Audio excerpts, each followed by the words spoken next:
गुरुर्देवो महेश्वर गुरु साक्षात् परं ब्रह्म तस्मै श्री गुरुवे नमः। आइए आगे की तरफ पढ़ें। 14 अप्रैल सन 1998।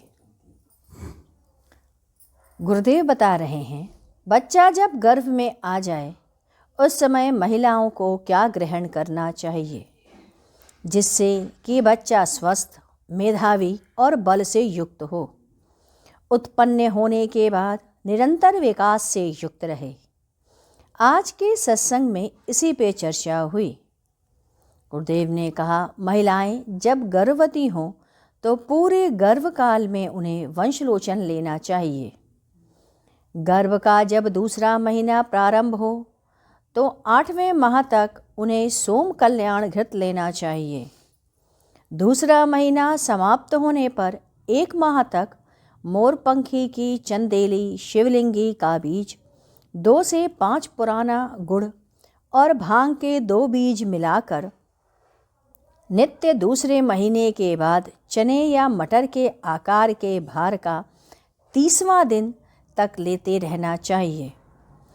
30 चंदेली तथा उसी हिसाब से अन्य का जोड़ लें। नारियल का फूल दूसरे महीने की समाप्ति पर अवश्य खिलाना चाहिए। केसर गर्मी में 3 पत्ती और जाड़े में 5 पत्ती दही या दूध से मिलाकर सेब या संतरे में मिलाकर देना चाहिए। सूखी गरी या कच्ची गरी नियमित लेते रहना चाहिए। अनानास भी देना चाहिए। होम्योपैथिक में कैलरिया fox 12x, Calcarea fox 12x 4-4 गोली, 8 गोली नियमित बच्चा जन्म देने तक लेना चाहिए। 9वें महीने में दूध में 1.5 चम्मच शुद्ध देसी घी 1 कप दूध में मिलाकर निश्चित और नियमित पिलाना चाहिए। 9वां महीना प्रारंभ होने पर देना शुरू कर देना चाहिए। 6ठे महीने के आरंभ से ही पेट के ऊपर ऑलिव ऑयल या बेटाडिन ई का ऑयल या कोई मसाज ऑयल से नियमित हल्की हल्की मालिश करनी चाहिए। वर्जित है गुड़, बैगन, उड़द की दाल या किसी भी प्रकार का साग, केला खाना मना। गर्भकाल में स्त्री को पीठ के बल नहीं लेटना चाहिए क्योंकि ऐसा करने से बच्चे की बुद्धि का विकास नहीं होता या कुंद विचारों के बच्चे पैदा होते हैं। एंटीबायोटिक दवाइयाँ, आयरन की टैबलेट प्रसव काल में डायरेक्ट नहीं लेना चाहिए। एंटीबायोटिक दवाई लेने से बच्चे के अंदर का रेसिडेंस पावर कम हो जाता है। आयरन की गोली का प्रभाव कभी कभी बच्चे के रंग पर भी पड़ता है। यदि बहुत ज़रूरी ना हो तो दूसरे रूप में लें, जैसे सेब इत्यादि के साथ। गर्भकाल में जटामासी, ब्राह्मी, संघपुष्पी, मालकांगणी इसका पाउडर बनाकर 1 चम्मच शहद के साथ सुबह शाम स्त्रियों को लेना चाहिए। गुरुदेव ने कहा, जब तक आपको एक से प्रीति नहीं होती, प्रीति ऐसी हो जिसका दर्जा परमात्मा की तरफ या परमात्मा के स्तर का हो, उसी के साथ जीना और मरना हो, उसका ध्यान, उसके बताए नाम का सुमिरन करना ही जीवन होना चाहिए। परमात्मा बुद्धि व ज्ञान से ये नहीं, नेति नेति कहते हैं इसे। अतः समाधि के द्वारा और ध्यान के द्वारा ही उसकी सत्ता का बोध होता है। अध्यात्म में सद्गुरु की स्थिति अच्छी होनी चाहिए। उनमें काम, क्रोध, लोभ, मोह ना हो। वह अपने शिष्य को ऊपर की सत्ता में मिलाने की शक्ति रखता हो।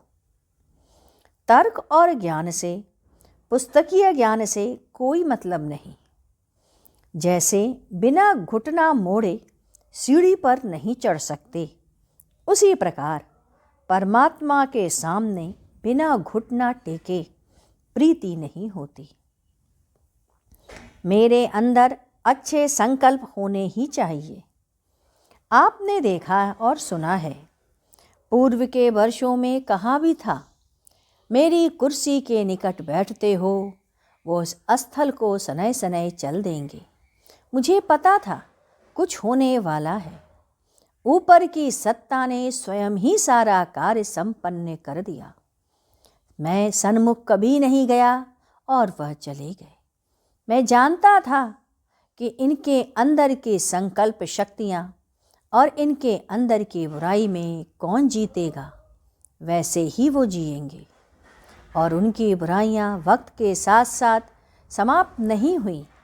ज्ञान का असर नहीं हुआ, सद्ज्ञान जीवन में नहीं उतरा, आत्म कल्याण की भावना ने जगह नहीं बना पाई। इसके पश्चात 17 अप्रैल सन 1998 आज के सत्संग के समय गुरुदेव ने कहा, शरीर छोड़ने के बाद मैं उन महापुरुषों के पास चला जाऊंगा जो हिमालय की कंदराओं में, उनसे मिलने के बाद मैं बाहर आ सकूंगा। आपको उस पार जाना है, अपने उस पिया का मिलना है, उसका नाम जप करते रहो। नाम जप करते करते कुंडलनी स्वयं भी मध्यस्थ में आ जाएगी। शरीर का अनुभव हो ऐसा जैसे हम ऑफिस में बैठे और लिख रहे हैं, शरीर बाहर अंदर से चली गई। इधर हम सोचे क्या करें, कैसे हुआ कि दूसरे ही दिन क्या करें, कैसे होगा। दूसरे दिन उससे वह लिंक जुड़ता हुआ दिख गया और चर्चा छिड़ गई। आपको मैं आपको जगा देता हूँ ताकि आप जगते रहो, क्योंकि यदि आप उठोगे नहीं, चलोगे नहीं, बढ़ोगे नहीं तो आगे कैसे पहुँचोगे। आइए अब हम लोग गुरु कीर्तन करते हैं। ओम मंगलम ओंकारम गुरु मंगलम गुरुदेव मंगलम। ओम मंगलम ओंकार मंगलम गुरु मंगलम गुरुदेव मंगलम। ओम मंगलम ओंकार मंगलम गुरु मंगलम गुरुदेव मंगलम। ओम मंगलम ओंकार मंगलम गुरु मंगलम गुरुदेव मंगलम। बोलिए सद्गुरुदेव महाराज जी की जय।